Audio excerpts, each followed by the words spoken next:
T'as vu ta manche? Oh putain. Non, j'avais pas vu. Et vous avez vu ma manche? Bon, est-ce qu'on va réussir à trouver un... Tu m'aides ou... Non. La cigale, les petites noix de coco qui s'en allaient à la chanson de papa. Oh là là, ça date. Ah oui, ça date. Irrécupérable. Ouais, mais non, mais de toute façon, on est ingérable, Bon, ça c'est clair. mieux, mais voilà quoi. Bon, après, il y a la méthode barbare, oui, évidemment. Voilà. Je ne suis pas barbare, excuse-moi. Mais pardon. J'imagine que c'est comme ça qu'on s'excuse en barbare. J'avais envie de t'emmener en forêt pour discuter d'un truc. Oui. Résultat des courses, je sais toujours pas de quoi on va parler. Parfait.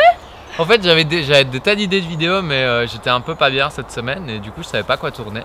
Donc, on est allé chercher des cookies. Les coquilles. On mettra des photos des coquilles. Si on en a toujours et si j'oublie pas.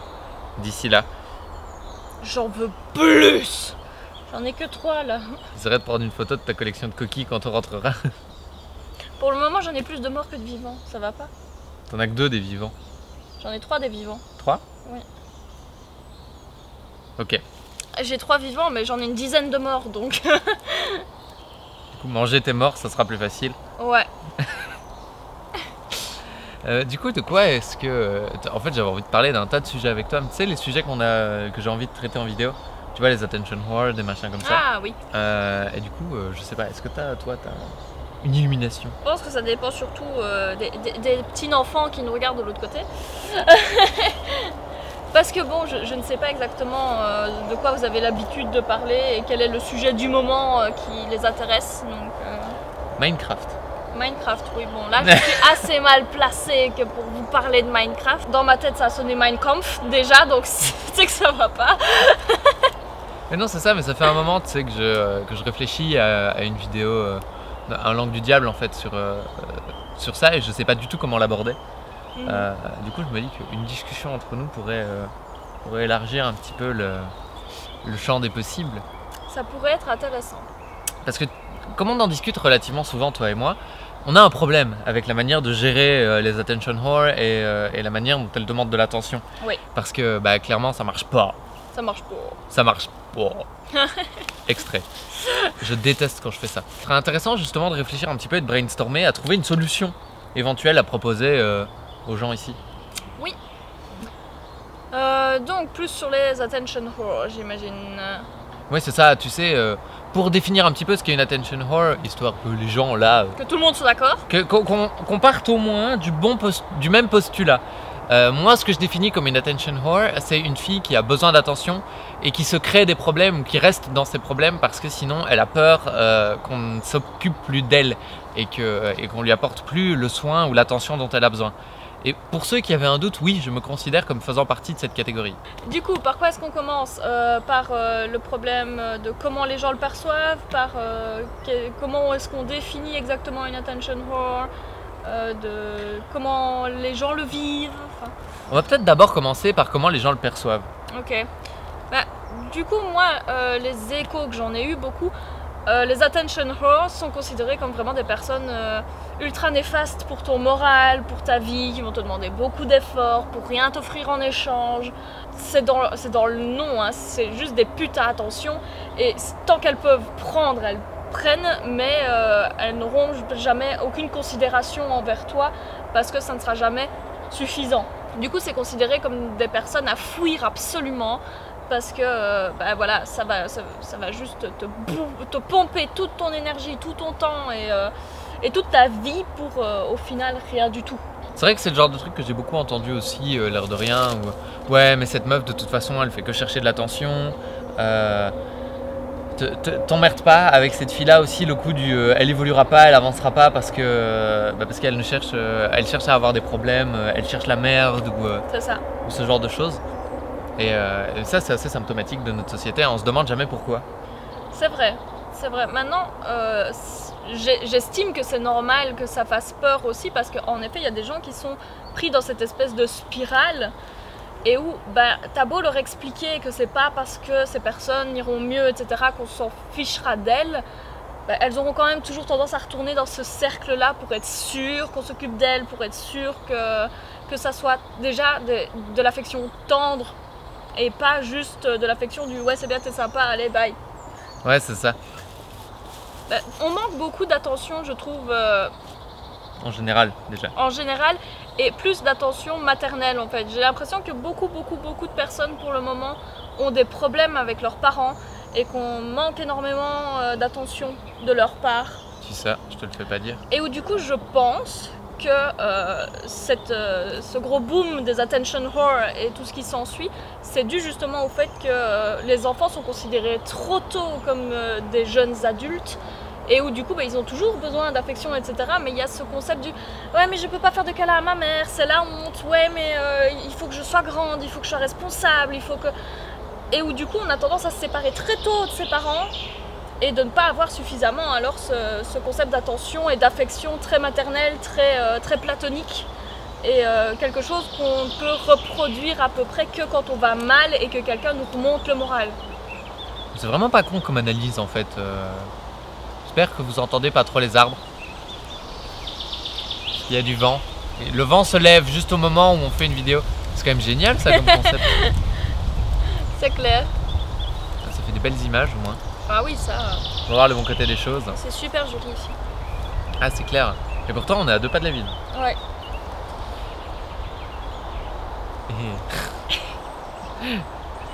Mais du coup, voilà, je pense que c'est ça, ou en tout cas que c'est une piste qu'on pourrait aborder pour essayer de trouver des solutions.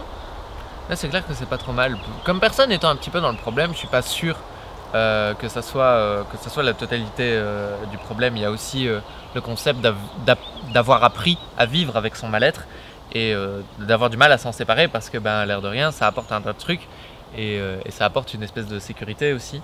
Et du coup, c'est assez difficile de s'en sortir. Mais pour rebondir un petit peu sur ce que tu dis, quand on voit la gueule des parents d'aujourd'hui, c'est pas étonnant que ça s'améliore pas. Non, c'est clair. C'est clair, parce que bon, vu les exemples qu'on a un petit peu partout autour de nous, où on leur a demandé s'ils aimaient vivre avec leurs parents, s'ils s'entendaient bien avec leurs parents, comment est-ce qu'ils avaient vécu le fait de sortir du foyer familial, etc.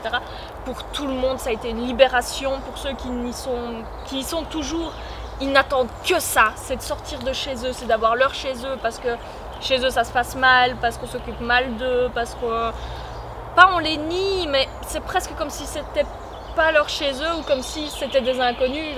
Pour prendre un exemple que je connais bien, il y a une petite jeune fille qu'on fréquente beaucoup qui arrête pas de se plaindre qu'elle croise sa mère à la maison. Et c'est en effet très problématique parce que j'ai l'impression que tout découle à chaque fois des générations d'avant et où tout a été trop dur pendant un moment. Et puis tout a été trop lâche et du coup il y a plein de jeunes qui ont très tôt fait leur vie, qui ont très tôt eu des enfants, acheté une maison, trouvé du boulot, qui du coup n'ont pas fait leur adolescence, qui du coup la font plus tard, mais donc les enfants de ces personnes se retrouvent seuls et où tout n'arrête pas et ça continue et ça fait un éboulement comme ça de problèmes qui ne s'arrête jamais. Et ça serait bien d'essayer de stabiliser le truc parce que l'étape d'après des attention whore, c'est probablement des enfants qui vont être surcouvés et qui ne sauront jamais s'en sortir dans la vie. C'est une bonne question. Mais où, voilà, moi, j'essaye de me mettre dans la peau du personnage et de me dire oui, si je suis une attention whore et que moi j'attends que ça, que tout le monde s'occupe de moi et que parce que j'ai manqué d'attention, parce que je veux de l'attention.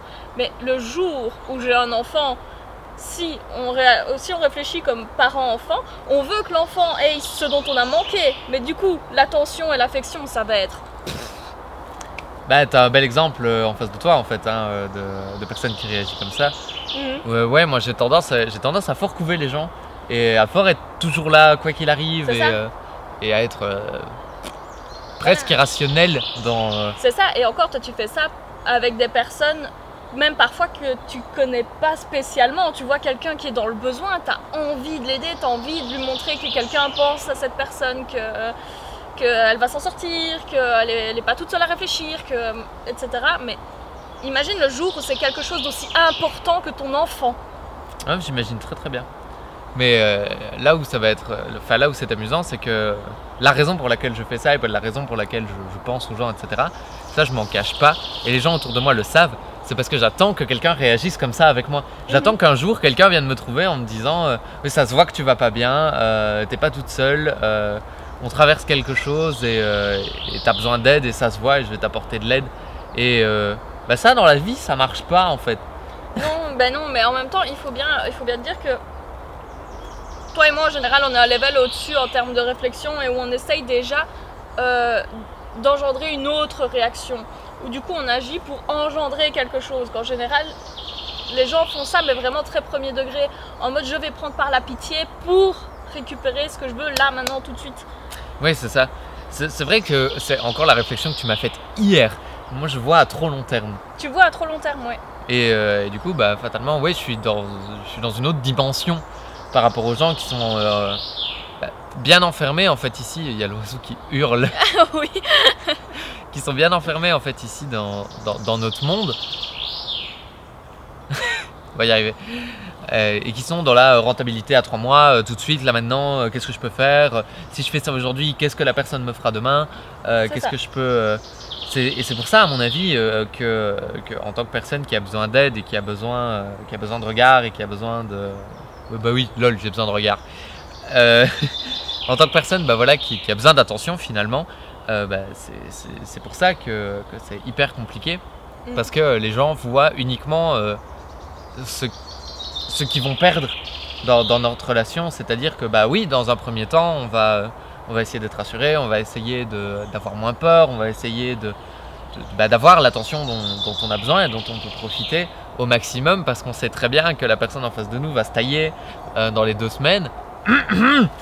Et du coup, c'est fort compliqué de se dire voilà, je vais construire une relation où je vais aussi essayer de me donner.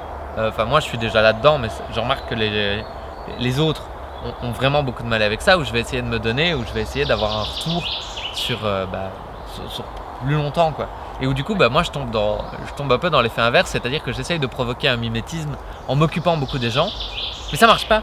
Parce que les gens profitent et ils sont là, et ils s'asseyent dans le fauteuil tout beau, tout magnifique que je leur offre, et puis ils m'appellent quand ils ont soif et c'est tout. Mais je vais faire ma grosse vampe, mais typiquement l'être humain est un animal. Il a faim, il mange. Il est fatigué, il va dormir. Il fonctionne toujours comme ça, il a besoin de quelque chose, il va le chercher parce qu'il a besoin de ça pour vivre. Il va pas réfléchir au long terme. Les seuls plans à long terme que les humains essayent d'avoir, c'est la baraque, potentiellement la bagnole et la famille. Et encore, la famille, c'est de plus en plus délaissé. C'est clair. C'est ta carrière pour pouvoir t'acheter ta baraque, ta bagnole. Point barre. Ouais, non, c'est sûr. Et du coup, en tant que vampire, on est beaucoup plus dans la réflexion et beaucoup plus loin dans le raisonnement. Tu sais, c'est comme les animaux qui font le buzz sur internet parce qu'ils ont compris comment parler à leur maître, comment leur montrer qu'ils veulent manger maintenant, comment leur montrer qu'ils veulent aller se promener, qu'ils leur apportent la laisse, etc. Et où les humains sont tout fous parce que waouh, l'animal apprend à nous parler. Mais l'être humain est capable de faire ça aussi, il est capable de réfléchir à plus loin, il est capable d'apprendre à parler avec ses animaux, même si on n'a pas beaucoup qui s'y mettent, mais où du coup ils restent toujours dans ce même concept totalement animal, alors qu'ils essayent de s'en décrocher comme c'est pas possible, et où ils dénigrent l'animal partout, tout le temps, pour tout, mais où il est exactement pareil. Il veut quelque chose, il fait tout pour l'obtenir, maintenant. Ouais, c'est ça, et pas effectivement maintenant, le plus vite possible, quitte à faire un prêt, quitte à faire un crédit, quitte à ne pas avoir les moyens et ne pas manger ou des choses comme ça. Ouais, non, c'est vrai, t'as totalement raison, on fonctionne totalement par caprice en fait. Voilà, regarde les gens qui sont en manque d'argent, qui ont envie de s'amuser et qui font des notes à 300 balles dans les bars. Et qui payent plus tard. Et qui payent plus tard. Toi qui as l'occasion de travailler une fois de temps en temps dans un bar, t'en vois passer des magnifiques. Voilà, et c'est pour tout, c'est pour tout, regarde les jeux. Les gens qui vendent leur âme pour pouvoir jouer parce qu'ils ont envie de jouer. Et ils savent que ça leur rapporte rien. On parle des jeux d'argent ici. Oui, ils savent que ça leur rapporte rien. Ils sont au courant, mais ils veulent jouer. alors peu importe, ils vont jouer. Oui, c'est ça, qu'importe si j'arriverai pas à bouffer, des gens qui claquent 1200 euros en 1 heure et demie, ça existe. J'ai déjà vu. C'est aberrant. Et où nous, bah, quand on voit ça, on se dit mais putain, mais qu'est-ce que c'est que ce bordel? Et oui, effectivement, peut-être que le côté éveillé qu'on a finalement, parce qu'on dit côté vamp, mais c'est parce que c'est notre manière de montrer qu'on est éveillé. Et il y a aussi tout le côté bobo vegan, bouffer de l'humain c'est mieux. Je suis pas sûr que je vais la laisser celle-là. Mais voilà, c'est important aussi de se dire et d'essayer de se détacher un petit peu de ça, ou au contraire en fait. Parce qu'on essaye tellement dans notre société de se dire oui mais on n'est pas comme ça, on n'est pas des animaux, on veut pas tout de suite, etc.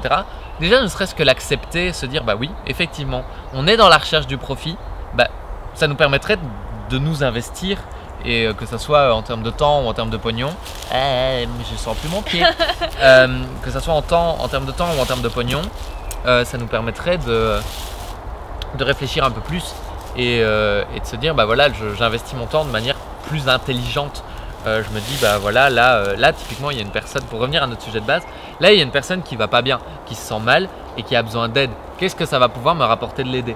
Bah, c'est typiquement la question que je me pose à chaque fois que je croise un cas désespéré dans la rue, et où bah, je me dis bah voilà, une personne comme toi par exemple, c'est une personne qui va pouvoir m'apporter un foyer, qui va pouvoir m'apporter un projet de vie solide, parce que c'est un projet qu'elle avait déjà avant que j'arrive, et comme c'est quelque chose qui me plaît, bah, m'investir là-dedans c'est une super idée.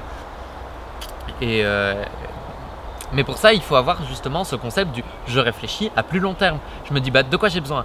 J'ai besoin d'attention, j'ai besoin d'amour. Donc si j'ai besoin d'attention et que j'ai besoin d'amour, il faut que je construise un cocon solide sur lequel je peux me reposer. Donc comment je fais pour me construire un cocon solide sur lequel me reposer? Et du coup, je recommence à réfléchir comme ça. Mais personne fonctionne comme ça à notre époque. Non.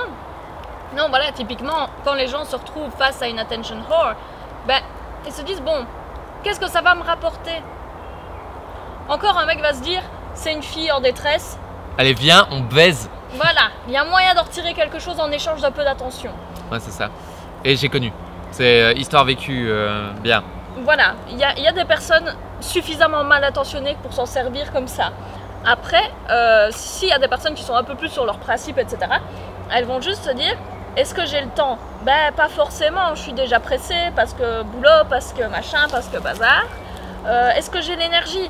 Bah je sais pas, parce que justement boulot me demande beaucoup d'énergie, j'ai des amis que je dois voir, j'ai potentiellement un copain, une copine, j'ai potentiellement des hobbies, et où insérer quelqu'un comme ça à court terme dans sa vie, c'est vrai que c'est pas toujours évident de faire une place à quelqu'un, et quand tu vois sur le court terme ce que ça te rapporte, bah, c'est clairement une perte. Parce oui, à court terme, oui. Parce que tu vas devoir t'efforcer à perdre du temps à écouter quelqu'un, à savoir si ça pourrait éventuellement te convenir dans l'avenir. Et c'est plein de choses dans le genre où bah, à court terme c'est ridicule, ça t'apporte rien si ce n'est un peu de distraction. C'est ça. Et où du coup, bah, vu que les gens s'arrêtent en général à ça, ben, ils se rendent bien compte que ça ne sert à rien et que ça vaut pas le coup d'investir pour une situation pareille, puisqu'ils ne voient que là, maintenant, tout de suite.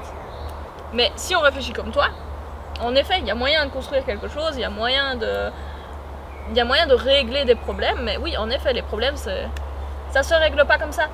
Mais non, c'est clair. Et s'il y a quelqu'un qui est en manque d'attention, c'est clairement pas en lui disant 3-4 fois qu'on est là pour elle que ça va s'arranger. Non, clairement, pour être dans la situation, les gens qui le répètent le plus sont souvent ceux qui le sont le moins. Et c'est assez malheureux de se dire que bah voilà, les gens s'arrêtent à ça quoi. Ils disent oui mais je vais être là pour toi, je vais être là pour toi, je vais être là pour toi. Et puis quand ils se rendent compte que bah t'es sceptique parce que bah c'est la 40e personne qui te dit ça dans l'année, et que bah du coup c'est la 40e personne que tu vois passer devant toi, et où tu te dis oui bah super, pour des gens qui étaient censés être là, je suis super heureuse tiens. Voilà.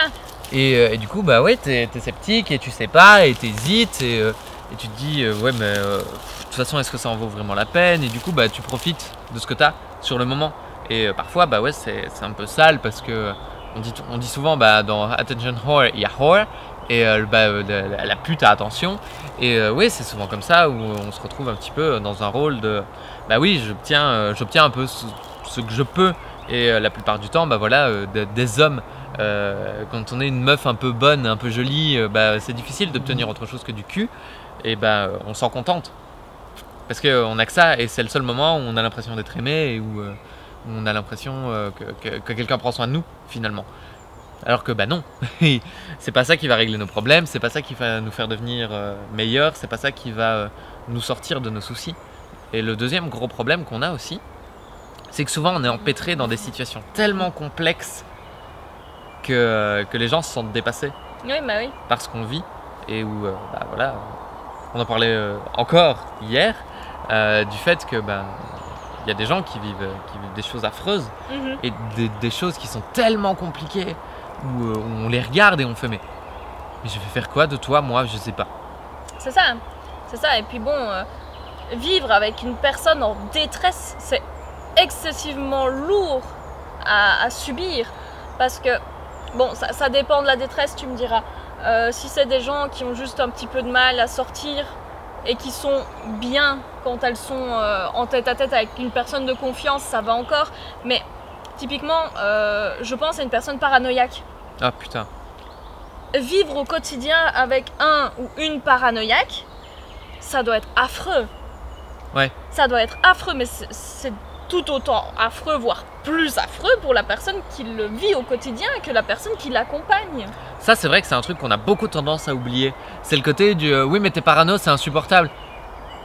Ah, parce que ça l'est pas pour moi, peut-être. Oui, c'est ça quoi, MDR, genre je suis pas la première victime de mon horreur. Et ça, c'est un truc qu'on m'a beaucoup répété et qui m'a bien fait rager pendant ma transition. C'est oui, mais t'imagines pas ce qu'on vit. Pardon? Comment ça? Non, c'est ça. Et les gens sont égoïstes et voient toujours pour eux et pour leurs besoins immédiats. Et ils ne se rendent pas compte que ce ne sont pas les victimes de l'histoire. Et que si ils en sont infectés, ce sont clairement pas les victimes en première ligne. Affectés. Parce que infecté, c'est drôle. On vous infecte avec nos problèmes psychologiques. Il y a des machins qui se pètent la gueule. Ouais, il y a des trucs qui tombent. C'est bien, c'est pendant que je dis de la merde. Ouais, du coup, fatalement, même s'ils sont affectés par tes problèmes, c'est pas eux qui en prennent le plus plein la gueule, clairement pas. Mais non, clairement. Et voilà, comme je dis, les personnes sont égoïstes et du coup elles vont rester dans le oui, mais moi, qu'est-ce que j'ai à en retirer? Oui, mais moi, pourquoi je subis ça? J'ai pas besoin de subir ça parce que moi, j'ai rien fait pour mériter ça. Mais comme si nous, on avait fait quelque chose là déjà, tu vois. C'est ça. Comme si nous, parce qu'on avait manqué d'amour maternel ou d'amour paternel ou d'amour tout court, ou parce qu'on s'est senti abandonné à une époque de notre vie, ou parce que... Ou parce qu'on est malade, parce que... Oui, ou parce qu'on est malade, parce que oui, il y a des personnes qui ont des maladies chroniques, de la fibromyalgie ou des choses, mais qui sont excessivement douloureuses, excessivement difficiles à porter, qu'on ne voit pas forcément d'ailleurs, qui sont traitées d'attention whore en mode... toi par exemple, t'as mal au dos. Ouais. Le nombre de personnes qui disent oh, ça va, arrête un peu, ça peut pas être aussi horrible. Tu le dis tout le temps. J'ai mal tout le temps. C'est ça, et encore je ne leur dis pas tout le temps que je le sens parce que sinon on n'aurait pas fini. Mais non, sinon ça ferait un truc du genre j'ai mal au dos, j'ai mal au dos, j'ai mal au dos, j'ai mal au dos, j'ai mal au dos, j'ai mal au dos, j'ai mal au dos, j'ai mal au dos, j'ai mal au dos. Oh un poney, j'ai mal au dos, j'ai mal au dos, j'ai mal au dos, j'ai mal au dos. Ça serait insupportable. Voilà. Et bon, c'est vrai que je le dis une fois de temps en temps, mais c'est surtout quand je force dessus et où du coup je sens que si je vais pas pouvoir forcer beaucoup plus longtemps, et du coup je dis oui mais j'ai mal au dos. Mais où c'est vrai que les gens ont tendance à dire oui mais non mais t'exagères, c'est pour ne pas faire d'efforts, c'est pour te cacher, et où il y a quelque chose d'horrible qui me revient en tête, c'est mon père, ici en l'occurrence, qui me disait oui mais je ne me vois pas sortir avec elle parce qu'elle a plein de problèmes. Mais de problèmes de santé. Elle est malade, je ne veux pas sortir avec elle parce que, il a dans son histoire quelque chose qui peut faire en sorte qu'en effet ça ne l'encourage pas. Son beau-frère a eu une femme qui est décédée d'un cancer et qui a été malade pendant plusieurs années à l'hôpital, etc. Donc c'était très dur. Et elle a fini par y passer. et où bah, du coup il a vu son beau-frère absolument détruit, et je comprends que ça soit pas engageant, mais entre une femme qui a le cancer et une femme qui doit régulièrement aller à l'hôpital pour vérifier si tout se passe bien, il y a quand même une marge. Il y a une marge en effet. Je me reconnais fort dans cette histoire parce que je sais pas si tu te rappelles, mais il y a quelques mois, j'avais le même discours. Oui. Je disais ouais mais je saurais pas sortir avec quelqu'un avec une maladie chronique machin parce que ça serait trop dur, ça serait pas possible, etc. Voilà. Voilà. Et du coup finalement j'ai quand même réussi à réfléchir plus loin que ça et à me dire ouais mais réfléchis long terme, 2 minutes. Genre oui ok c'est difficile mais ça va, de un, ça va pas t'empêcher de passer des bons moments. Non clairement pas. Surtout que ces personnes en général du coup n'ont pas beaucoup d'interactions avec des gens justement parce qu'il y a une espèce comme ça de phobie de la maladie et du handicap. Typiquement, regarde les personnes qui sont en fauteuil roulant. Outil. Regarde les personnes qui sont aveugles, qui sont sourdes, les personnes même qui sont amputées, alors qu'elles vont très bien. Hein. Juste il leur manque un bras, il leur manque une jambe, il leur manque un doigt. C'est déjà un arrêt psychologique énorme. Bah pour te dire, moi j'ai tiqué sur le « elles vont très bien », tu vois. Non, dans ma tête ça fait non. Alors que si, elles peuvent être en pleine santé et juste avoir eu un accident et bah merde ouais. Alors il manque un demi-bras. Oui non mais même tu peux avoir eu la gangrène ou une tumeur au pied et qu'on t'ait retiré la moitié de la jambe, mais c'est pas parce qu'il te manque la moitié de la jambe que tu ne vas pas bien. Mais non, tu peux être en pleine santé. Et du coup c'est vrai que c'est très étrange comme ça et du coup bah c'est marrant comme les gens ont tendance à les mettre dans le même paquet. Là où entre attention whore et handicapé, il y a une limite qui est claire, nette et définie. C'est parce que dans la tête des gens, un handicap, ça se voit. Alors que non, il me semble que j'ai vu une vidéo de DataGull, genre hier, sur le handicap justement. Ah. Et les statistiques étaient affligeantes. Il y a 200 millions de 200 millions moi, oui. Il y a 2 millions de personnes en France qui sont reconnues comme handicapées. Ok. Il y a 2,3 millions d'autres personnes qui sont objectivement handicapées et qui ne sont pas reconnues par l'administration. D'accord. Et il y a encore 300 000 personnes supplémentaires qui ressentent un handicap et qui ne sont pas reconnues ni médicalement ni... Ah oui, parfait.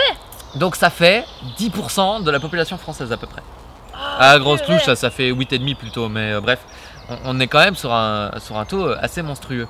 La vidéo n'était pas du tout tournée sur le côté du qu'est-ce qu'un handicap et qu'est-ce que n'est pas un handicap. Non, mais voilà, je reprends ces statistiques-là, si vous voulez, ça sera dans la description si j'y pense. Et du coup, c'est affreux de se rendre compte que, ouais, c'est une population énorme de notre population. En Belgique, il doit y avoir un truc du genre presque 1 million de personnes qui se sentent handicapées, alors qu'on est 11 millions. Juste handicap physique ou handicap mentaux les deux. Compris. Ah oui. Les deux, tous les handicaps. Oui. Et voilà. Du coup, oui, ça fait beaucoup de monde. Et en même temps, ça ne m'étonne pas parce que au plus je parle avec des gens, au plus je me rends compte que tout le monde a son petit handicap. Et que ce soit des TOC, que ce soit même des handicaps passagers dus à un traumatisme ou quoi. Et c'est vrai que en général, c'est tout de suite pris comme de l'exagération, comme de la demande d'attention et comme le fait que si on fait ça, c'est que forcément on n'est pas bien dans sa tête, mais pas assez pour être pris en charge parce que c'est juste des caprices, quoi. C'est ça. Et toi, tu as eu une réaction il y a quelques jours qui m'a marqué dans sa justesse parce que tu m'as dit ouais mais quand je vois des gens comme ça j'ai envie de les engueuler parce que moi on m'a pas ménagé donc je vois pas pourquoi je les ménagerais et je suis certaine qu'il y a cette espèce de pensée chez les gens. Enfin tu m'as dit ça avec beaucoup de recul en disant mais je sais que c'est injuste et que moi j'en ai énormément souffert et du coup c'est plus une espèce de jalousie du moi je prends des pincettes, on n'en a pas pris avec moi. Et je pense qu'il y a un tas de gens qui ressentent ça et où ils en ont pas conscience en fait. Ils en ont pas conscience que eux, leur petit handicap et leurs difficultés, on en a eu rien à foutre et on leur a roulé dessus. Et du coup, ils se sentent pas de prendre prendre des mesures pour les autres parce qu'ils estiment que si eux n'y ont pas eu droit, ils voient pas pourquoi les autres y auraient droit. Voilà, c'est ça. Et le problème qu'il y a, c'est qu'on n'a pas de passoire dans ce genre de moment. Typiquement, ne pas réagir face à quelqu'un qui nous a laissé dans la merde, en soi c'est logique. Typiquement, il y a des... De quoi? Je suis pas d'accord. Typiquement, il y a des personnes, pour beaucoup de personnes en tout cas, dont j'ai entendu parler, c'est beaucoup les parents qui ont laissé dans la merde et qui ont totalement oublié leurs enfants et qui étaient conscients qu'il y avait un problème et qui les ont laissés dedans parce que mais non, ça allait bien, alors que, bon... Alors que non, hein. Il faut arrêter de se voiler la face au bout d'un moment, on l'a vu, hein. Bon, tout le monde l'a vu. Quand les profs viennent trouver les parents, quand des élèves viennent trouver même les parents, des amis, etc., qui disent « ouais mais ça va pas, il faut faire quelque chose, etc. » et qui continuent de ne pas se bouger, tu peux pas ne pas le savoir. Non, clairement. Du coup, le jour où cette mère, ce père, ce parent a un problème et te demande à toi de l'aide, que tu le refuses en lui remettant au visage que le jour où toi tu as eu besoin d'aide, tu n'as rien eu, ça me paraît normal. Oui, mais là on parle de quelque chose de déjà un peu plus grave. Mais voilà, ouais. Mais le problème c'est que ça s'étend à beaucoup plus loin parce qu'on n'a pas juste ce concept du oui mais si ma mère, si mon violeur, si machin, si bazar revient vers moi, je ne l'aiderai pas. Ça vient, hein. Si on a besoin de mon aide, je n'aiderai pas parce qu'on ne m'a pas aidé. C'est ça. Ça s'étend à beaucoup plus loin. Et où du coup, bah, si chacun fait ça, bah, en effet on va plus s'aider du tout. Et le problème c'est que c'est souvent les gens gentils qui continuent à se dire oui mais moi j'ai pas eu d'aide et j'aurais aimé avoir de l'aide, donc si quelqu'un a besoin d'aide je l'aiderai. Et où voilà, mais ça c'est le gros problème qu'on a dans notre société, c'est qu'il y a du coup les humains égoïstes qui veulent tout là maintenant tout de suite, et il y a les personnes qui réfléchissent un peu et qui réfléchissent à plus loin, et à oui mais quand moi j'aurais besoin d'aide, ou oui mais moi je me reconnais en cette personne et donc si je l'aide ce serait un peu comme si on m'aidait. Ben ça fait deux pans de personnalités totalement différents. C'est ce qu'on appelle la distanciation sociale ou un clivage social. Et où voilà, du coup il y a les gens qui vont faire rien à foutre, maintenant j'aiderai plus personne dans ma vie, je serai putain d'égoïste et ils iront tous se faire voir et tant pis. Et il y a les gens qui font oui mais bon quand même, moi j'ai eu besoin d'aide, ça me fait de la peine de voir quelqu'un qui a besoin d'aide et que personne ne l'aide, je vais l'aider. C'est ça. Et du coup ça devient très compliqué parce que fatalement, si on est dans cette optique de j'ai eu besoin d'aide, on m'a pas aidé, donc je vais aider, on a tendance à encore plus s'oublier derrière. C'est ça. Et où du coup à avoir encore plus besoin d'attention et à rechercher chez nos proches qui vont encore moins nous aider parce que ils sont dans ce délire de oui mais toi de toute façon tu vas mal mais tu vas pas assez mal que pour demander de l'aide. Et regarde, il n'y a qu'à voir à quel point le suicide est mal vu, mais de la mauvaise des manières, de la pire des manières. Oui, oui. Qu'un suicide soit vu de manière tragique et que ça soit la pire chose qui puisse arriver, je suis entièrement d'accord, mais pas parce que la personne est trop égoïste. Non, genre au bout d'un moment, c'est la plus grande hypocrisie du monde. Ce qui me choque le plus, moi, c'est systématiquement un suicide passe à la télévision, sur internet ou quoi, les proches vont toujours dire on comprend pas, on n'a rien vu, il avait l'air d'aller très bien pourtant. Moi ce que j'aimerais que tu racontes c'est ton histoire au collège. Ah oui, bon. Au collège il y avait une jeune fille qui était très seule mais qui essayait quand même de sympathiser un peu avec tout le monde. Je sais qu'on se moquait beaucoup d'elle parce qu'elle était souvent malade, etc. Mais bon, c'était pas le bouc émissaire, mais pas loin. Et j'essayais régulièrement de prendre des nouvelles de cette fille, même si j'étais agoraphobe à l'époque, donc avoir des grandes discussions, etc. c'était pas évident, mais où j'essayais au moins de lui demander comment elle se sentait, si elle avait quelqu'un avec qui manger, si elle avait quelqu'un avec qui discuter la journée, etc.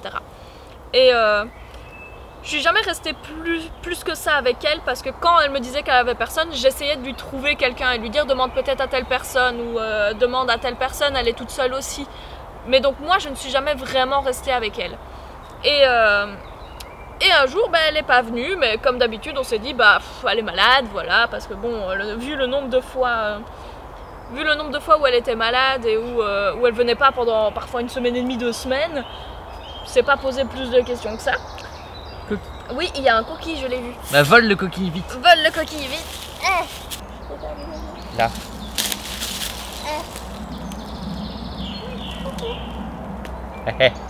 Je m'accroche partout. Merci. Tu es magnifique. Moi aussi. Hop là, coquille. Hop là. Ah, 2 coquilles. Il y a des... tous les 2. Faites des câlins, vous avez raison. Hop là. Il commence à faire bon. Oui. Best pause coquille ever. Hein. Ouais, Vous remarquerez pause que on est en train de parler de suicide et de choses affreuses et on s'arrête. Et hop, coquille. J'ai des fourmis dans les fesses. Est-ce que t'es toujours au bon endroit? Yes. Mais du coup, bah, parfait. Mais quel... Waouh. Waouh. Waouh. Donc, je disais... Donc tu disais, elle n'est pas venue pendant Elle est- 2 ou 3 semaines, mais on s'est pas fort inquiété parce Voilà. que c'était habituel. Il a quand même bien fallu un jour que les profs viennent nous en parler. On nous a dit donc que cette fille s'était suicidée. Je me suis sentie très mal parce que je me suis dit que c'était de ma faute. Pas parce que c'est moi qui lui faisais du tort, hein, mais parce que j'aurais pu être présente et j'aurais pu m'assurer à ce qu'elle aille bien plus que ce que je ne le faisais.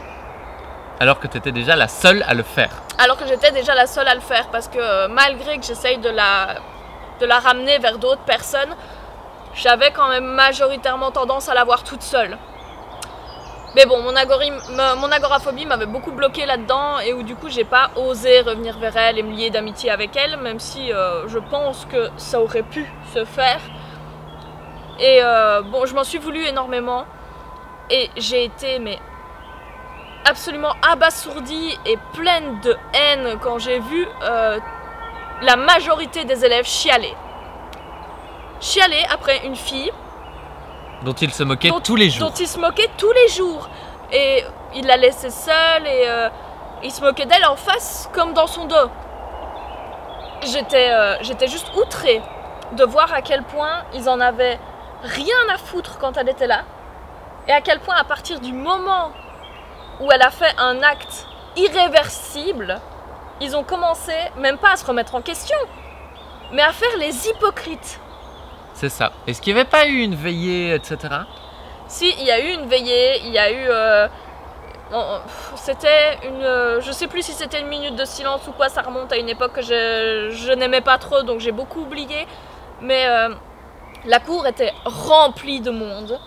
Et je me souviens qu'on avait tapé un banc, pas au milieu de la cour, mais à un opposé. Et où on avait mis 2-3 bougies avec une photo de la gamine et où tout le monde était là en mode oh, c'est si triste, machin, que les gens aient déposé des fleurs, des peluches et machin, et bazar. Et c'était que des élèves de l'école même qui lui a fait passer ce cap. Et j'en revenais pas. C'est ça. Et toi, t'avais pas participé hein, J'ai pas participé à la veillée. Et le plus beau, on te l'a remis dans la gueule. Et oui, on m'a dit que j'étais une connasse et que si elle s'était suicidée, c'était sûrement à cause de gens comme moi qui n'en avaient rien à foutre. Alors que bon, moi, je la connaissais pas plus que ça et je voyais ça d'un œil hypocrite en réalité. Justement d'aller faire cette veillée alors que j'étais pas amie avec, que je la côtoyais pas beaucoup et où je me voyais pas, comment dire, souiller le cortège de ses vrais amis et de sa famille qui allaient vraiment en souffrir. Et alors qu'au final... Alors que toi, t'en as vraiment souffert et que t'aurais Voilà. été la moins hypocrite du tas. Parce que toi, au moins, t'avais essayé de faire quelque chose du haut de ta toute petite montagne d'agoraphobie et pleine de problèmes, mais t'as quand même essayé. J'ai quand même essayé, voilà. Et j'ai été la seule à me dire que ça serait hypocrite de me présenter à ce genre de choses. Alors que tu avais complètement ta place. Et tout ça pour dire que c'est elle qui s'en est pris plein la gueule alors que c'est elle qui était la plus légitime. Et c'est un concept où, typiquement avec les attention whore, pour revenir au sujet de base, la meuf aurait probablement été vue comme ça, de base. Ouais. On disait oui, mais elle va pas vraiment mal, elle fait semblant, ou des choses comme ça. Et où finalement, elle finit par se tirer une balle. Et puis une fois qu'elle s'est tirée une balle, ça y est, tout le monde pleure. C'est ça. Ça, c'est un truc que j'ai beaucoup voulu faire à une époque aussi, où tout le monde me disait que j'exagérais, que je souffrais pas tant que ça, etc. Je me dis, tiens, je vais organiser mon enterrement. Et on va déconner 3 minutes. On achète un cercueil, on fait la totalité du truc, machin. On prévient personne. Je suis dans le cercueil, je suis dans ma vie, je dors. Et j'écoute. Et une fois que tous les gens ont bien pleuré, ont fait leur petit truc de oui, mais c'était tellement une personne formidable, on n'a jamais vu rien, pourtant on était là pour elle, etc. Je défonce la porte de mon cercueil, je fais ha! Vous t'étais comment? Je vous sais. Je vous sais. Ah là là. Et à une époque, j'avais beaucoup envie de faire ça et en même temps, plus ça avance, plus je me dis que cette expérience serait inutile parce que c'est exactement ça qui va se passer. Et j'ai pas besoin de vérifier, j'ai pas besoin de le faire pour m'en rendre compte. Je pense que oui, il y a plein de gens qui me connaissaient à peine, qui vont venir voir mes proches au funérarium et qui vont dire oh, mais on c'était une comprend fille pas. si gentille, si belle, si attentionnée, on l'aimait tous tellement. C'est ça. Et je suis persuadé que c'est comme ça pour tout le monde et je comprends pas qu'on doive en arriver à des extrémités pareilles. Je comprends pas que les gens ne puissent pas se dire que chaque souffrance est légitime en fait. Ils ont peur de se faire abuser, mais par contre pour abuser des gens, là il y a no problem quoi. Mais oui, mais c'est un truc que j'ai beaucoup de mal à appréhender chez les gens. C'est déjà cette tendance à être extrêmement scindé, où t'es ou blanc ou noir et il n'y a aucune possibilité d'être entre les deux. Si t'es entre les deux, c'est forcément que t'es pas d'accord avec toi-même, que tu joues un rôle ou que tu te cherches, mais tu ne peux pas être en deux catégories. C'est pas possible. Ça on nous l'a bien dit. C'est clair. Il y a ça, et il y a le concept du si c'est pour moi, ça va. Si c'est pour les autres, je ne comprends pas comment ça fonctionne. Ça, c'est un truc aussi que j'ai du mal. C'est une dissonance cognitive basique, hein, c'est le genre de problème où toi et moi aussi on y est confrontés hein, oui, de temps en temps. Mais je trouve ça perturbant de voir à quel point on peut être fucké. J'ai pas d'autre mot. On est vraiment incohérent parfois et c'est étrange. L'être humain n'est pas un être de cohérence, hein. Il faut savoir qu'on est rempli de biais cognitifs et de raccourcis de merde. Et déjà, l'air de rien, on est programmé pour survivre, hein, donc fatalement, si c'est moi qui le fais, ça va, mais si c'est les autres qui le font, ça va pas. Typiquement, faire des gosses à ma copine, si c'est moi qui le fais, ça va, si c'est les autres, ça va pas, parce que c'est ma pérennité, c'est moi qui dois... Oui. De l'appropriation des utérus, tout ça. Enfin bon, bref. On glisse là, on glisse loin. Ce sera un sujet. Merci Mathieu. Et du coup, oui, fatalement, c'est excessivement problématique ce côté du oui, moi j'ai besoin d'attention, mais je ne vais pas en apporter à quelqu'un d'autre parce que cette personne va se jouer de moi, cette personne n'est pas honnête. Oui. Mille excuses à la con qu'on peut sortir à l'appel. Et c'est effectivement quelque chose qui est difficilement compréhensible quand tu parles à des gens qui sont sceptiques. Qui essayent de mettre en avant la logique, qui essayent de te convaincre. Parce que typiquement, ce genre de discussion, on les a quand il y a des gens qui me disent oui, mais cette fille-là, c'est une fille dangereuse, machin, elle cherche de l'attention, etc. Et qu'on les regarde dans leur yeux, on fait oui, mais et toi? Ah oui, mais moi, c'est pas pareil parce que moi, j'en souffre vraiment, etc. Et tu dis oui, mais pourquoi elle en souffrirait pas vraiment? C'est ça. Typiquement, c'est une discussion que j'ai eue avec des gens très arrogants qui souffraient de handicap et qui en prenaient vraiment plein la gueule. Et qui disait oui, mais des personnes qui sont atteintes de petites phobies sociales et de petites phobies scolaires comme toi, ça n'a rien à voir avec nous. Et toi, t'as pas le droit de t'en plaindre parce que nous, on souffre vraiment. Et t'es là en mode mais. D'accord. Non. Ou bien typiquement les gens qui disent oui, mais le harcèlement sexuel fait sur les hommes, ça existe aussi et on n'en parle jamais. Et où tu leur ressors parce que c'est souvent des mecs qui disent ça, et tu leur ressors un vrai problème du genre oui, mais le harcèlement des personnes trans, on n'en parle jamais non plus, mais ça visiblement t'en as rien à péter. Oui. Et où du coup il y a cette espèce de dissonance cognitive du je reconnais ce que j'ai bien envie de reconnaître parce que moi c'est ma souffrance et je suis sûr que c'est vrai, alors que la souffrance des autres on n'est jamais sûr. Non, c'est ça, il y a une espèce de gros problème de personne ne se met à la place de personne, je pense, hein. C'est plus ça. Mais il y a un gros problème de personne ne fait confiance à personne, je pense. Aussi, surtout. Oui. Aussi. Parce que quand il y a quelqu'un qui vient te dire, comme toi, j'ai mal au dos, Oui. t'as pas de diagnostic médical. Ça remonte, hein, mais c'est quand j'ai fait ma séance de kiné qui s'est pas très bien passée et où on m'a dit ah mais c'est normal, vous avez une double scoliose et une cambrure et que c'est noté dans mon dossier, mais voilà, c'est juste ça, je n'ai jamais eu de gros soins, jamais dû apporter de corset au quotidien ou ce genre de choses. Enfin si, mais je le faisais moi par rapport à moi pour essayer de m'aider à moins avoir mal. C'était pas des corsets médicaux. Ouais, c'est ça, t'as pas de prescription. Voilà. Et du coup, comme t'as pas de prescription et t'as pas un diagnostic qui a été posé par un vrai médecin, du coup, fatalement, les gens ont pas confiance en toi. Et les gens te disent oui, mais non, t'exagères. Alors que t'as déjà un diagnostic, etc. Et le truc, c'est que comme toi, tu l'amènes pas comme quelque chose de véridique et que tu ne te poses pas en victime, c'est ça. Les gens considèrent que c'est pas grave et que du coup, tu gères. Et du coup, fatalement, quand tu as cette espèce de fierté de souffrir de quelque chose mais de quand même te battre, les gens te disent oui mais tu te bats quand même donc c'est que c'est pas si dur. Mais espèce de connard, est-ce que tu te rends compte que je me bats H24 contre un truc qui me fait souffrir, que ça soit psychologique ou physique ou un mix des deux?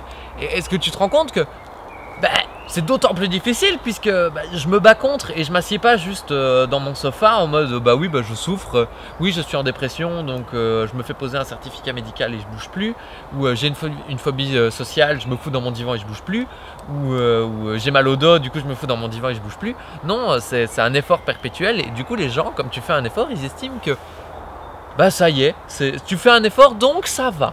C'est ça. C'est complètement con. C'est ça, puis encore une fois, il y a le concept du oui, mais ça ne se voit pas. Typiquement, il y a des scolioses qui se voient très fort.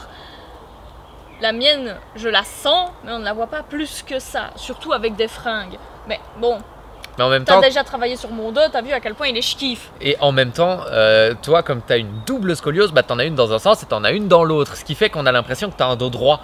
Alors que c'est qu'une impression, ton dos il fait ça, mais comme il fait ça et que c'est sous ta peau et que on a toujours des vêtements ou des choses comme ça, et que même fondamentalement, quand on n'est pas maigre, la colonne vertébrale on la voit pas. Donc c'est très difficile de se rendre compte des problèmes de dos de quelqu'un. Pour moi qui travaille un petit peu, dans ce genre de truc, on ne voit pas qu'un dos est en mauvais état jusqu'au moment où on pose nos mains dessus et où on commence à rechercher les os et les muscles. Là on le voit, là on s'en rend compte. C'est ça. Et encore, parce que je pense pas te l'avoir dit, mais je parle régulièrement du fait que j'ai de la chance de t'avoir, parce que sinon je sais pas dans quel état serait mon dos, que ça a changé ma vie, que j'ai découvert que mon dos pouvait aller à peu près bien et que c'était déjà chouette. Et j'en trouve, dis donc, t'es vachement gâté, hein. Vraiment sur le ton du reproche, là, en mode oui, elle a pas que ça à faire à cette pauvre fille, déjà qu'elle t'héberge. Je vais faire des meurtres.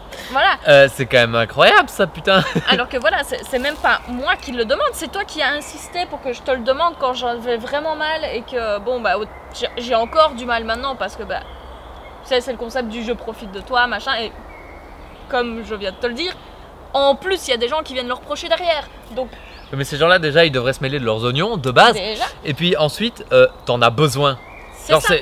T'en as besoin pour être bien et moi, je peux te l'apporter. Et si eux, ils en ont besoin et qu'ils sont pas capables d'aller trouver quelqu'un de compétent pour leur demander ce dont ils ont besoin, ils ont pas à te le reprocher. C'est ça. Et là, on rentre dans un sujet qui est très intéressant où en fait, il y a une espèce de jalousie en fait de l'attention whore parce qu'elle ose demander de l'affection. C'est ça. Et du coup, je mets ça en lien avec des réactions que moi j'ai vécues où quand je demande du soutien, quand je demande de l'attention, on a tendance à me rembarrer de manière tellement sèche et tellement violente, alors que je suis honnête. Je dis que je vais pas bien, que j'ai besoin d'un câlin, et on me dit « Oh, ça va !» et du coup, je suis là en mode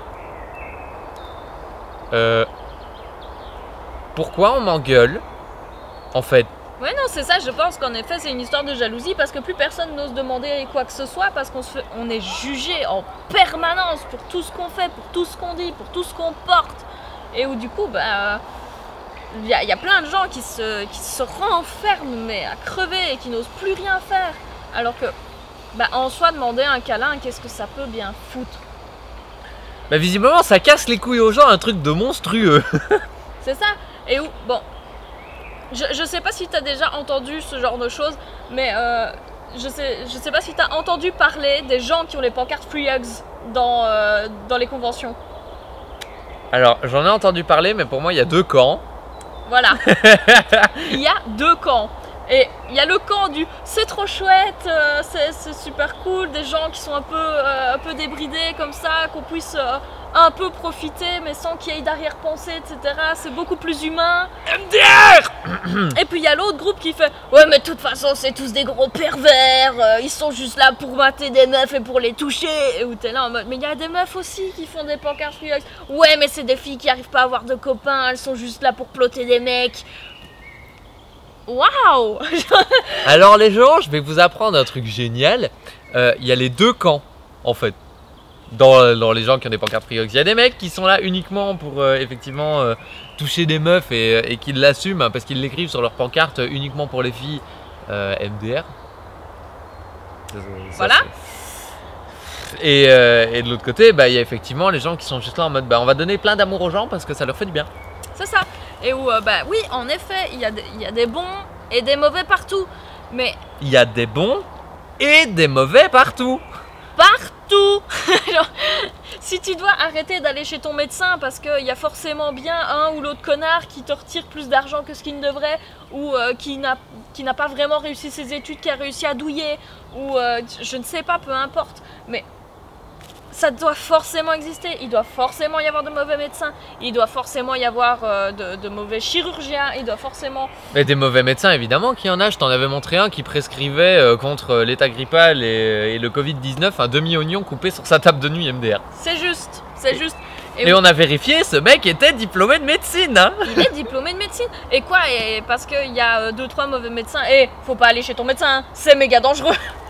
C'est ça, ou l'extrême opposé, des gens qui sont uniquement sur des médocs produits et surproduits alors que l'efficacité est middle buff et qui touchent du pognon, qui sont corrompus, évidemment qu'il y en a, bien sûr que ça existe, mais c'est pas pour ça qu'il faut arrêter d'aller chez son médecin. Ben voilà, c'est ça. Faut pas tomber dans le complotisme ni dans un sens ni dans l'autre. Et le problème c'est qu'en fait on est vachement complotiste, mais il y a juste différents niveaux. Genre il y a des complotistes en mode ouais mais de toute façon les gens qui font des free hugs c'est que des pervers, gna gna gna. Et il y a les gens qui disent que la terre est plate et que c'est le gouvernement qui nous le cache. Bon c'est la même connerie hein, c'est juste pas le même niveau. C'est ça, il faut pas oublier que dans complotiste, il y a con. Et ce qui est intéressant c'est que bah, les gens du coup, à partir du moment où ils se sont forgés une opinion sur les attention whore, et ben ils s'excluent de ce groupe de personnes. Oui. Et c'est pour ça que moi dans cette vidéo le premier truc que j'ai rappelé c'est que je faisais partie enfin je me considère comme faisant partie de cette catégorie, mais si je dois être complètement honnête avec vous, je considère la totalité de l'humanité comme faisant partie de cette catégorie. Ah oui.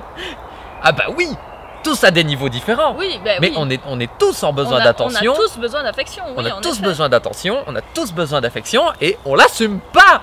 Non, c'est clair, on en a parfois pas besoin de la même manière, mais voilà, oui, on a tous besoin d'une certaine dose d'affection parce que bah, on est des animaux grégaires, on a besoin d'avoir cette affection de l'autre et bah oui. Du On coup, est même plus que des animaux grégaires, on est des animaux sociaux. Oui, et on ça. est même des animaux qui fonctionnent en petite société normalement. On fonctionne en tribu jusqu'à 200 individus. Donc ça. évidemment qu'on a besoin de l'attention des 200 individus. Évidemment qu'on a besoin de se sentir aimé, de se sentir dans un cercle, de sentir qu'on est en sécurité. C'est d'une évidence crasse. Mais non, à partir du moment où tu le demandes, ça y est, t'es une pute. C'est ça. Non en fait, je suis juste plus honnête que vous tous. Après si vous jalousez mon honnêteté, bah, c'est censé être votre problème, pas le mien. Parce que moi voilà, je suis là, je vais pas bien, je veux un câlin, je demande un câlin et on me dit t'as pas mieux à faire, ou on me dit oui ça va, prends ton câlin et puis après c'est bon, hein, tu vas mieux. Ou on profite, on dit ah ben d'accord, je te donne ton câlin dont t'as besoin mais demande affreuse ou horrible ou derrière. Et du coup, bah, c'est un peu hypocrite. Et bah, la solution, en fait, à cette discussion, à ce problème, pour moi, elle est débile. Il est tombé. C'est les coquilles qu'on entend Les marcher. coquilles, il est tombé.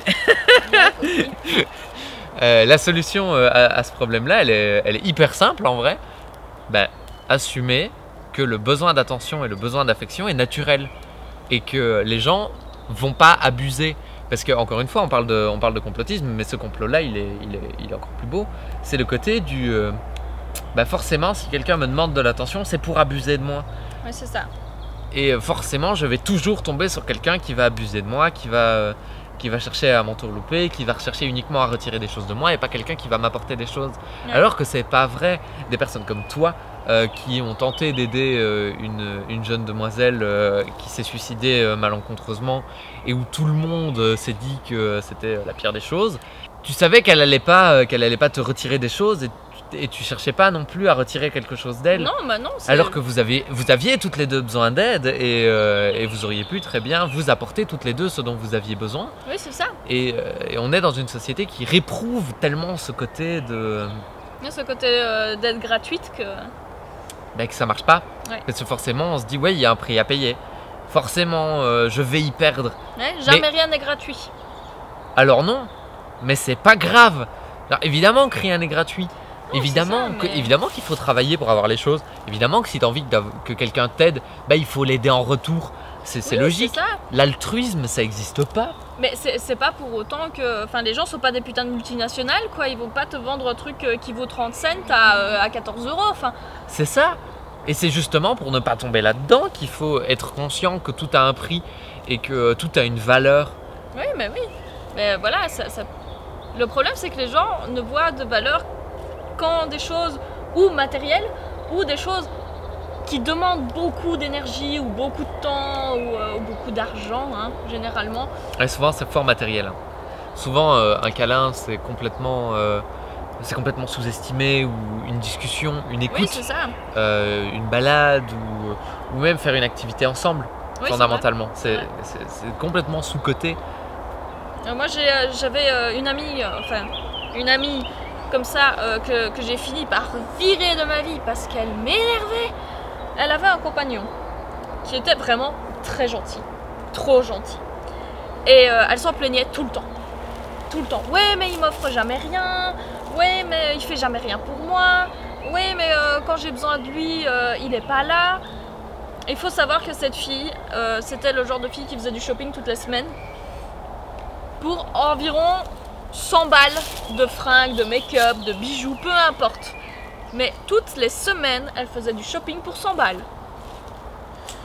Putain, Et, mange même pas pour 100 € par semaine, s'il te plaît. Voilà. Et du coup, elle était jalouse en réalité de stars qui allaient faire du shopping et dont le compagnon allait faire oui, je vais chercher à manger, etc. Et qui lui ramenait une bague à 200, voire plus, à beaucoup, en tout cas, beaucoup d'argent. Beaucoup trop d'argent. Donc voilà, à beaucoup trop d'argent, mais comme un cadeau anodin, quoi. Genre, oui, je l'ai vu, j'ai pensé à toi, je te l'ai ramené. Alors que, le gamin était étudiant, donc c'était logique qu'il allait pas lui offrir des trucs. Enfin, Mais même si t'es pas étudiant, genre tu bosses, le salaire moyen en Belgique c'est c'est ça. 1600 balles, tu vas pas claquer un quart de ton salaire à chaque fois que tu vois une bague jolie parce que tu penses à ta meuf non, c'est ça, Ou à mais ton voilà, mec. elle pensait pas forcément. avec une montre, par exemple. Elle pensait pas forcément à quelque chose qui valait autant, mais elle se dit ouais, mais une boîte de chocolat ça vaut quoi? Ouais, mais un bouquet de fleurs ça lui aurait coûté quoi? Ouais, mais machin, ouais, mais bazar.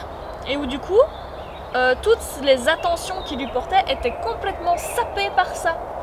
Et tant qu'elle n'avait rien d'offert, de matériel, elle estimait qu'il n'était pas là pour lui, qu'il ne l'aimait pas vraiment et que c'était juste parce qu'elle était jolie qu'il était là et point barre.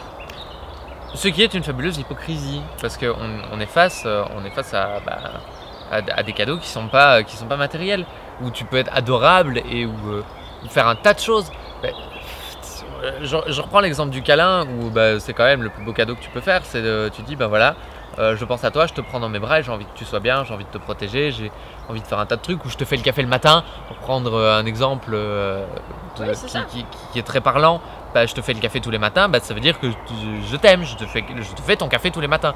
Alors ok, peut-être qu'on paye ce café ensemble, mais on partage ça. Oui, c'est un c'est moment ça. qu'on partage. C'est ça, mais tu prends le temps de faire un café.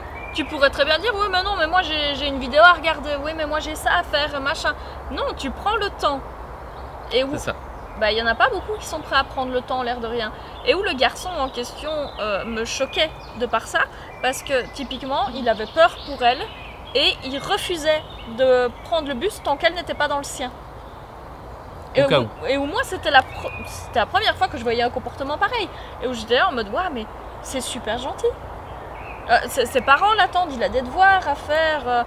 En plus, il avait, je crois que c'est un élevage de malamutes chez lui, et où il devait gérer l'élevage avec ses parents. Donc il en avait du boulot à faire. Et plutôt que de courir chez lui, alors qu'il avait en plus un bus tous les 3 quarts d'heure, un truc du genre c'était un bus qui passait pas souvent, tant que sa copine était pas dans son bus, il prenait pas le sien. Et où je trouvais ça adorable.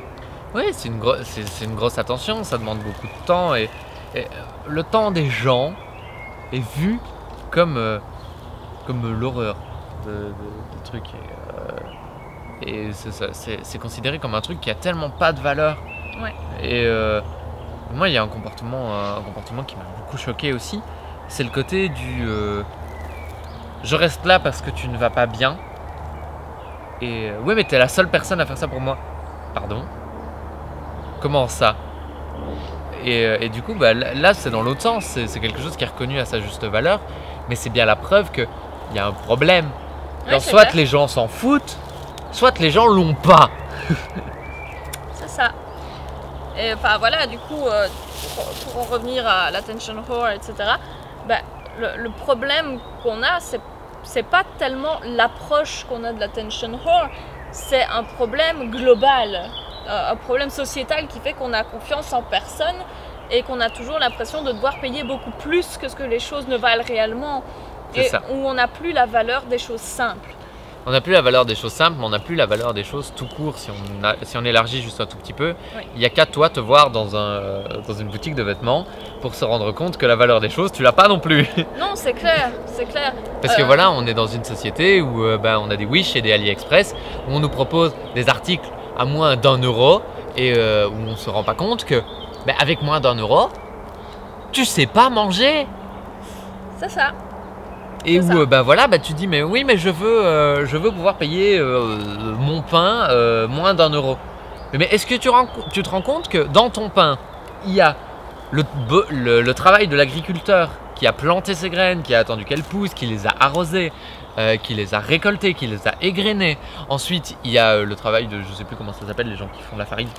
Ah oui, je ne sais plus non plus, je t'avoue. Bref, il y a le travail du moulin qui transforme. Enfin, on fait plus du tout ça avec des moulins à notre époque. Non, maintenant c'est les usines, hein, mais. Non, c'est les usines, mais bref, il y a le fait de transformer le grain en farine. Et puis il y a le travail du boulanger qui va faire son pain, qui va faire lever la pâte, qui va prendre le temps de le mélanger, de la pétrir correctement, même s'il utilise un pétrin, on s'en fout, ça prend du temps. Et puis qui va la foutre dans son four, qui va laisser le temps de cuire, de cuire sa pâte à pain, et puis qui va prendre le temps aussi de la découper, etc. On est sur un travail qui a duré plusieurs mois pour du pain. Et toi, tu veux payer ça moins d'1 €? Et sans compter tout l'apprentissage qu'il y a derrière tous les métiers. Sans compter l'apprentissage qu'il y a derrière tous les métiers, qui est monstrueux. Et on boucle un petit peu aussi sur la valeur de l'art, où les gens disent oui, mais c'est trop cher. Oui, mais non, en fait. Mais tu ne te rends pas compte qu'il y a 25 ans de pratique et d'apprentissage derrière ce tableau. C'est ça. Oui, c'est les gens. Sans compter le matériel, sans compter. Et où on est dans une société qui dévalorise tout. On est dans une société du tout de suite, du tout au moins cher.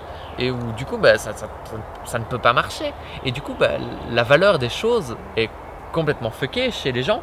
Parce que déjà quand il n'y a pas une valeur monétaire, quand il n'y a pas un prix marqué dessus, pour les gens ça n'a pas de valeur. Oui, c'est vrai. Typiquement, pour reprendre le cas d'une relation amoureuse, un cadeau va avoir beaucoup plus de valeur qu'un baiser. Oui. Parce que c'est palpable, parce que ça se touche et parce qu'il y a une valeur monétaire derrière. Ouais, alors que mettez-vous 2 secondes en situation et imaginez une relation où vous embrasserez jamais votre compagne ou votre compagnon, mais où il vous offre régulièrement des cadeaux. Personne j'en veux pas. Hein. Soit vous êtes fucké et vous avez dit que vous vous en foutez et donc il va falloir réfléchir un petit peu et vous remettre en question. Soit vous vous êtes un peu rendu compte de ce qu'on essaye de vous faire passer là maintenant. Parce que moi, perso, une relation comme ça, je pourrais pas. Non, je t'aurais pas. Je sais pas. C'est inimaginable dans ma tête. Mais non, c'est clair. c'est vrai que notre société tend vers ce genre de choses. Ouais. essaye de nous pousser vers cette consommation toujours plus encore et consommer, c'est important, sinon vous n'existez pas. Il faut une grosse voiture, comme ça vous pouvez prendre de la place. Il faut une grande maison parce que comme ça vous pouvez la montrer aux autres. Il faut prouver votre valeur par l'objet. C'est ça, prouver votre valeur, prouver que vous n'êtes pas un gueux. Mettez des fringues de marque, portez des chaussures de marque. Si jamais, ça c'est un truc qui m'a tué. On porte des masques pour le moment parce qu'on est toujours en fin de confinement en Belgique. On a toujours l'obligation de porter des masques dans les transports en commun et je pense que c'est pareil partout dans le monde où j'ai fait une tache de framboise sur mon masque et où je le garde et où ça a fait marrer ma copine parce que je gardais mon masque alors qu'il était taché. Je dis bah quoi? Elle dit bah oui mais toi tu le portes. Je dis bah oui mais il est pas moins fonctionnel, je crache pas plus sur les gens parce qu'il y a une tache de framboise sur mon masque. Et elle me dit ouais mais tout le monde l'aurait jeté à ta place. Et oui parce que ça fait pas propre. C'est pas c'est même pas à côté de c'est pas hygiénique ou quoi parce que c'est une tache de framboise que je venais de faire là maintenant sur un masque jetable de toute façon. Oui ça fait pas 3 semaines qu'elle est là ta tache de framboise enfin. Mais non c'est ça. Et du coup bah on s'en fout. Que mon masque soit nickel ou pas nickel, il a quand même la même fonction et ça change rien. Oui non en effet. Et où du coup bah, les gens ils sont là en mode bah non en fait non je jette parce que c'est pas beau, ça a pas une belle image et du coup les gens vont me juger et on a vraiment ce problème de je juge les autres en permanence. Ouais. Incroyable, ça fait combien de temps que je hurle? Bah c'est ce que je me demande. Erreur de réseau, je sais pas. Est-ce que tu vois toujours le petit point rec? Moi je le vois, en haut à gauche. En haut à gauche? En haut à gauche il y a un machin rouge, bah en dessous il y a un autre machin rouge. Oui. Je crois que c'est toujours là, oui. Yes. Je crois. Je crois. Enfin voilà. Du coup, ouais, on a un énorme problème par rapport à la valeur des choses, qui est. Je cherche le coquille. Et ils sont dans ma manche. Ah, ils sont. Ils sont. Il y en a 4 là. Oh merde. Depuis tantôt, je les ramasse par terre. Mais non. Et du coup, oui, je suis affilée. On a un immense problème par rapport à la valeur des choses qu'il faut absolument régler. Et un problème de confiance par rapport aux autres aussi. Et oui, ça c'est assez dingue. Parce que même pour des choses simples, hein, le troc, etc., il y a des gens qui essayent de réinstaurer ça, mais où il y a toujours ce concept de ouais mais il y a quelqu'un qui va essayer de m'entuber, oui mais il y a quelqu'un qui va essayer de me troquer ça contre quelque chose qui n'a aucune valeur, oui mais j'ai peur qu'on me fasse passer le produit pour quelque chose qui n'est pas, etc. Oui, ou typiquement, on va essayer de terminer un jour, hein, mais il y a une histoire que j'ai entendue qui m'a complètement... où je me suis retrouvé mais aberré, quoi. Où des gens mais t'arnaquent de A à Z, quoi. Et où tout ça pour du pognon. Ouais, bah oui. Les gens te sapent ta confiance pour du pognon, quoi. Et je trouve ça abusé. Ouais, bah oui. Et voilà, en même temps, on en vient à un point où on sait plus s'il faut essayer de continuer à réinstaurer cette confiance, etc. en se faisant avoir, du coup, forcément. Ou si on doit rentrer dans ce jeu-là et arnaquer les arnaqueurs ou essayer de faire quelque chose pour pouvoir s'en sortir. Et c'est vrai que ça devient compliqué de rester dans ces carcans et dans ces idées et dans ces valeurs surtout, mais en survivant et en restant intègre. Enfin, survivre en étant intègre, ça devient excessivement difficile et en accord avec nos valeurs, c'est encore plus compliqué parce que fatalement quand on essaye de faire confiance aux gens, il y a des gens qui vont en profiter. Parce que les valeurs de notre société sont complètement cassées en fait. Ouais. On est dans une société qui nous montre que les choses qui en valent la peine, c'est plus la confiance, c'est plus l'amour des gens, c'est leur portefeuille. C'est ça. Ben voilà, tout ça pour dire qu'il n'y a pas juste à régler le problème des attention whore, mais que c'est notre société qu'il faut changer encore une fois. C'est ça, et qu'il va vraiment falloir que vous bougiez le cul. Ben, je dis vous, mais je dis vous à tous les gens qui regarderont cette vidéo et comme moi je vais la regarder en boucle pour pouvoir la monter, ben toi aussi. Voilà, et j'essaierai de te passer une vidéo.